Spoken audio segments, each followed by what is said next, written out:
I knew something was wrong the day I watched my own happy video on my phone while my husband sat across the room, silently wiping blood from his knuckles like it was normal. That was the moment I realized our life was not just a lie online, it was a trap. I'm posting this from a small room in Port Harcourt with a borrowed phone and a new SIM. I'm not using my real name. I'm not even sure I'm safe, but I need to put this somewhere because if I don't talk, I might start believing it was all my fault. People who knew me online would never guess this happened. On Instagram, we were that couple everybody loved. We had matching outfits on Sundays, cute reels, couple pranks, relationship goals comments. Even brands started calling us for small deals, hair products, clothing, skincare, small restaurants. Nothing huge, but enough for people to think we were doing well. In real life, I was always tired. Not the normal tired that sleep can fix. The tired that sits inside your chest like fear. My husband's name is Kelechi. When we met, he was charming, very funny, very calm. He made it look like he understood women. The type that says, I'm not like other men. The type that says, I will never raise my hand on you. He said that line many times before we got married. After we got married, he still said it, but he started raising his hand on other things first. Doors, tables, phones, walls. Then he started raising it on me. Not all at once, not like a movie slap. It came slowly, like water leaking into a room you're not checking. It started with small anger. You greeted that man too well. Why did you laugh like that? Why did you post that picture without asking me? At first I thought he was just jealous because he loved me. That's how I was raised to think. Even my aunties used to say, if a man is not jealous, he doesn't care. I wish I could go back and shake myself. The first time he hit me, it wasn't a slap. It was a push. We argued about money. I had used part of my salary to send to my younger brother for school fees. Kelechi saw the transfer alert and his face changed. He didn't shout immediately. He did something worse. He got quiet. He asked me to sit down. He asked me to explain. As I was talking, he stood up like he wanted to walk away. I relaxed. I thought the argument was over. Then he turned back and pushed me so hard I hit the edge of the chair. I felt pain shoot through my hip. He stood there, breathing heavy, like he surprised himself. Then he said, "See what you made me do." I didn't even cry. I just sat there, shocked. That night, he bought me shawarma and apologized. He posted a story of us laughing and he wrote, "My best friend." People replied, "Aww." I watched the story and felt like I was looking at strangers. After that, everything moved faster. He started controlling the things I wore. He said, "You are a married woman now." He started checking my phone. He said, "Couples shouldn't hide anything." He started telling me who to unfollow. He started telling me which friends were bad influence. And somehow, the more he behaved like that, the more we posted online. It sounds crazy, but posting became a way to survive. If we posted a happy picture, he would calm down for some hours. If our post got a lot of likes, he would smile. If people commented, "perfect couple," he would act like he won something. Sometimes I felt like I was married to an audience, not a man. The first time I tried to stop posting, he got angry. He said, "So you want people to think we're having problems?" That question scared me, not because I cared about people, but because of the look in his eyes. It wasn't normal anger. It was like fear, like something would happen if people stopped believing we were fine. That was when the lie became something else, something heavy, something that had its own life. A few months later, Kelechi got a message on WhatsApp from an unknown number. I didn't know then, but I saw it later. The message said, "Remember our deal. Keep your brand clean. Keep posting. Don't disappoint us." Us. That word stayed in my head for days. I asked him who was texting him. He snatched the phone and said it was nothing. He said it was spam. But Kelechi was not the type that panics over spam. That night, he didn't sleep. He kept checking the window like someone was outside. He kept going to the kitchen for water and coming back. I asked him what was wrong. He said, "If anything happens to me, just do what I tell you." I laughed small, thinking he was joking. He didn't laugh back. He just said, "I mean it." That was the first time I felt real fear, the kind that makes your stomach cold. After that, small strange things started happening. A package came to our house with no name, no return address. Inside was a brand new ring light and phone stand. Kelechi smiled too hard when he saw it. He said, "See, God is helping us." But his hands were shaking. Another time, I was cooking and I heard a sound like something hit our window. I ran to check. Nothing was there. Then I saw a small object on the floor near the window. It was a tiny black memory card. No paper, no notes, just the card. Kelechi picked it up and his face went blank. He didn't ask questions. He didn't even act confused. He just walked to the room and locked the door. I stood outside knocking, asking what it was. He shouted, "Leave me." When he finally came out, his eyes were red, like he had been staring at something too long. That night, he forced me to record a video. Not a normal couple content video. He made me sit close to him, smile, and talk about how safe and happy I felt in our home. He kept repeating, "Say it clearly. Say you're happy." I tried to joke, but he didn't smile. Then he whispered something that made my skin crawl. He said, "They have eyes everywhere." I didn't know who they were, but I believed him. Because Kelechi was not acting like himself anymore. He was acting like a man under control, a man performing for someone else. The next week, a woman messaged me on Instagram. Her profile was private. No picture, no posts. She sent one line. "Tell your husband we are not smiling." I felt my heart jump. I replied, "Sorry, who is this?" She didn't answer. Later that night, Kelechi's phone rang. He didn't answer. It rang again. He still didn't answer. Then a third time. He picked and all he said was, "Yes, yes, I understand." After the call, he sat down slowly and looked at me like I was part of the problem. He said, "From today, you will do everything I say. No questions." I asked him, "Kelechi, who are these people?" He stood up and slapped me. Not hard enough to knock me down, but hard enough to make a point. Then he said, "Don't push me." That night, I cried in the bathroom quietly. I looked at my face in the mirror and I didn't recognize myself. I saw a married woman, but I also saw a hostage. The next morning, we posted a video. It got 12,000 likes. People commented, "God, Wayne." I wanted to scream. And that's how it went. Our online life was growing. Our real life was shrinking. One evening, Kelechi came back home late with sweat on his forehead. He didn't even greet me. He just rushed to the room. I followed him. I saw him open the wardrobe and pull out a small nylon bag.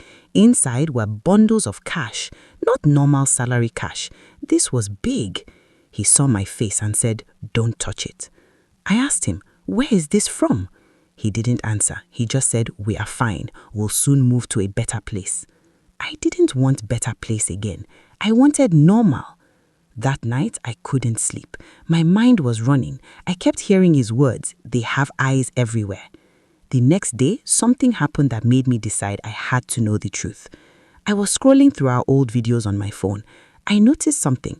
In one of our reels, we were laughing in the sitting room.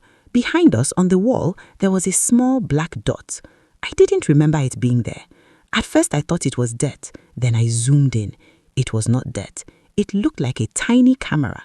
My chest tightened. I stood up and walked to the exact spot on the wall. There was a small hole and something inside. I called Kelechi. He came, saw it, and froze. I said, "What is this?" He said, "Don't touch it." I said, "Is this a camera?" He didn't answer. I said, "Kelechi, is someone watching us?"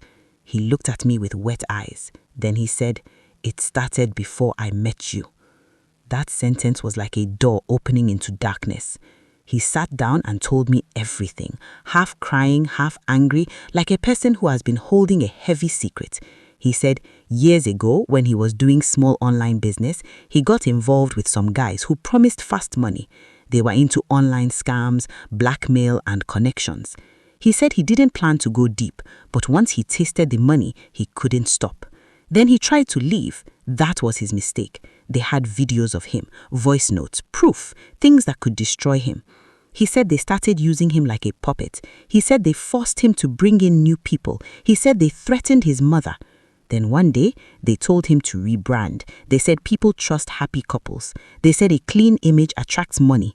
They said he should marry and build a perfect online life. I stared at him like he was mad. I said, "So you married me because of them?" He shouted, "No, I loved you." Then he lowered his voice and said, "But yes, they also liked you."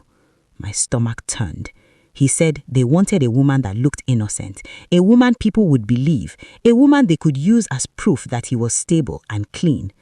I felt my head spin. I asked him, "So all our posts, all our videos were for them?" He nodded slowly. He said some of the brand deals came through them. He said some of the money in the house was from them. He said sometimes they even wrote captions and told him to post. He said that camera in the wall was theirs. I started shaking. I asked him, "Why didn't you tell me?" He said, "Because if you knew, you could run." Then he said the most scary thing. "You still can run, but they won't let me go." I didn't know what to do with that. I wanted to hate him. I also wanted to pity him, but mostly I wanted to disappear. That night, Kelechi locked the doors and windows like some unexpected visitors. Around 2 a.m., we heard a knock. Not the normal knock. Slow, strong, like the person had time. My body went cold. Kelechi stood up quietly and told me to go to the room. I refused. The knock came again. Then a voice from outside said, "Open." Just one word. Kelechi's face looked dead. He whispered, "Please, do exactly what I say." He went to open the door. 2 men walked in, like they owned the place. One wore a cap low over his face. The other one smiled too much. They didn't greet. They didn't even look around like visitors. They sat down. The smiling one looked at me and said, "Madame Influencer." I couldn't speak. He said, "You people are doing well online. We like it." The other man, the one with the cap, brought out his phone and played one of our videos. It was the one where I said I felt safe and happy. He paused it and looked at me. He said, "This one, good acting." My throat felt tight. The smiling one turned to Kelechi. He said, "We have a small problem." Kelechi asked, "What problem?" The smiling one pointed at me. He said, "She's looking too sad lately." I almost laughed from shock. He said, "Tell her to smile more. People are noticing." Then he leaned closer and said softly, "And don't think of police. Don't think of anybody. We are everywhere." Then he dropped something on the table. It was another memory card. He stood up and said, "Tomorrow, new content, a nice couple challenge. Make it sweet." They left like they came. No shouting, no fighting, just control. When the door closed, I broke down. I cried like I was not human, like something inside me had torn. Kelechi tried to touch me. I pushed him away. I said, "You brought demons into my life." He cried too. He said, "I'm sorry." But sorry doesn't remove cameras from your wall. Sorry doesn't stop strangers from walking into your home at 2 a.m. The next day, Kelechi wanted us to film. He begged me to help him. He said if we don't post, they will come back angry. I looked at him and realized something. Kelechi was scared of them, but he was also used to them. And I was the weak point, meaning I was the one they could destroy first. That afternoon, while Kelechi was in the bathroom, I did something I never thought I could do. I took his phone. I went through his chats with numbers saved as fake names like electrician, boss, manager. I saw messages that made me feel sick. They talked about people like items. They talked about content like it was a weapon. They talked about me. One message said, "If she tries nonsense, remind her with the video from the kitchen." I didn't know what video from the kitchen meant. Then I remembered the memory card that came through the window. My skin crawled. I quietly searched the house. I checked corners. I checked behind frames. I checked the TV stand. In the kitchen, behind the spice rack, I found another tiny camera. My hands shook so hard I almost dropped it. I understood then. They weren't just watching our couple content. They were watching everything. Eating, bathing, crying, fighting, living. That night, I made a plan. Not a big plan. Not a movie plan. A simple plan, escape. Because waiting for someday is how people die in stories like this. I waited until Kelechi slept. I packed a small bag, just clothes, my ID, and some cash I had saved in secret. I didn't take my main phone. I didn't want tracking. I wrote a short note. I don't hate you, but I'm not dying here. Then I left. As I opened the gate, a dog barked somewhere. My heart jumped into my throat. I thought someone would appear from the dark, but nobody came. I walked fast to the main road and entered the first keke I saw. My voice was shaking as I told the rider where to go. All through the ride, I kept looking behind us. I kept expecting a bike to follow. I kept expecting a call. When I reached my friend's place, I almost collapsed. She was shocked when she saw me. She asked questions, but I couldn't answer everything. I just said, "Please, hide me." She did. 2 days later, our Instagram page posted a new reel. It was Kelechi alone. He was smiling. The caption said, "My wife is taking a break. Love is patience." People commented, "Aw, so sweet." I threw up after I saw it because I knew that smile. It was not peace, it was fear. That same night, an unknown number texted my friend's phone. Just one message, "Come back." No name, no greeting, nothing else. My friend's hands were shaking when she showed me. She asked, "Who is this?" I didn't answer. Because how do you explain to someone that your marriage was not a marriage, it was a stage, and you were the main character in a show you never agreed to act in? I don't know where Kelechi is now. I don't know if he's alive. I don't know if they punished him for me running.